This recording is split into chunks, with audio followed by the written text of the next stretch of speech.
안녕하십니까. 태권도 문화연대 이창우입니다.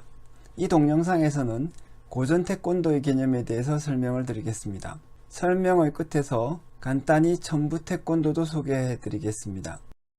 고전 태권도는 일반적으로 흔히 말하는 전통 태권도를 가리킵니다. 모두들 다 아시다시피 태권도는 경기화를 통해서 크게 발전하였습니다.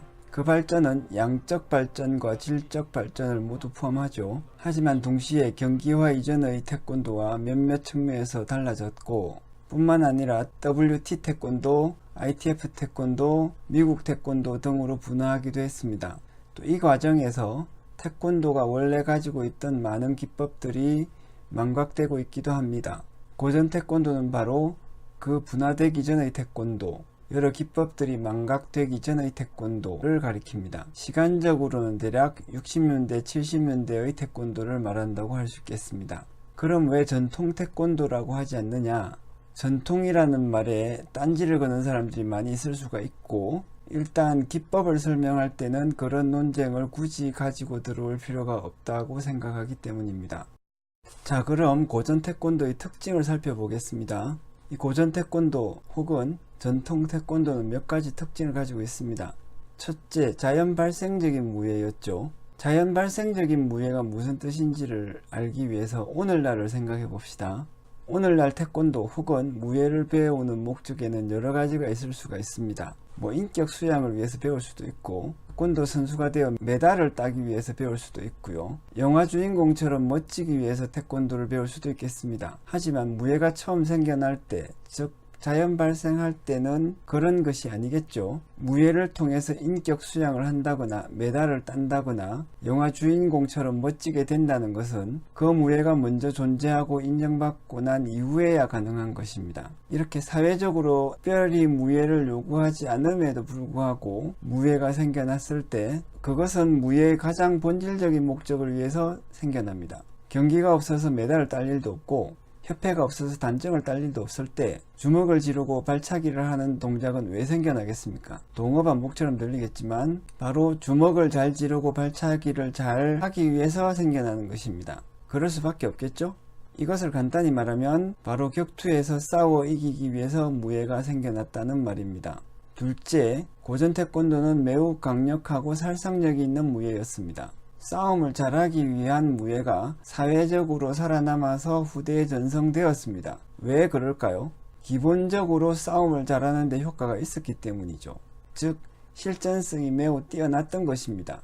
고전 태권도가 바로 그랬습니다. 실제로 60년대 혹은 70년대에 태권도 파란띠 정도만 따면 동네에서 깡패들이 감히 건드리지를 못했습니다. 태권도 파란띠 실력자들을 동네 깡패들이 이길 수 없었다는 말입니다.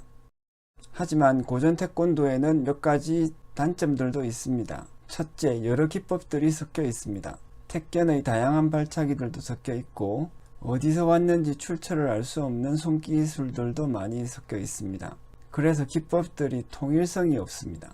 잡동사니 같다고 말할 수도 있고 좋게 말하면 종합격투기 같다고 말할 수도 있을 정도입니다.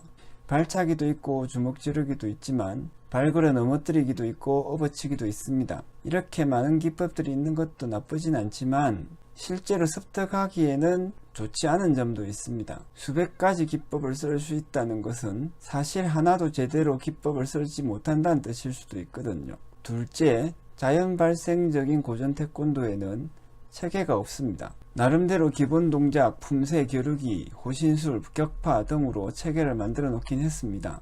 하지만 호흡만 좋은 상태였죠. 왜냐고요? 그게 제대로 된 체계라면 품새와 겨루기, 호신술 등이 서로 연관성이 있어야 되겠죠. 그런데 전혀 그렇지 못합니다.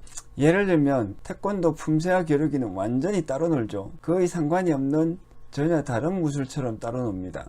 게다가 호신술에 있는 기법은 왜 겨루기도 없고 품새도 없는 것일까요? 무예가 자연 발생하면 이런 문제는 종종 나타납니다.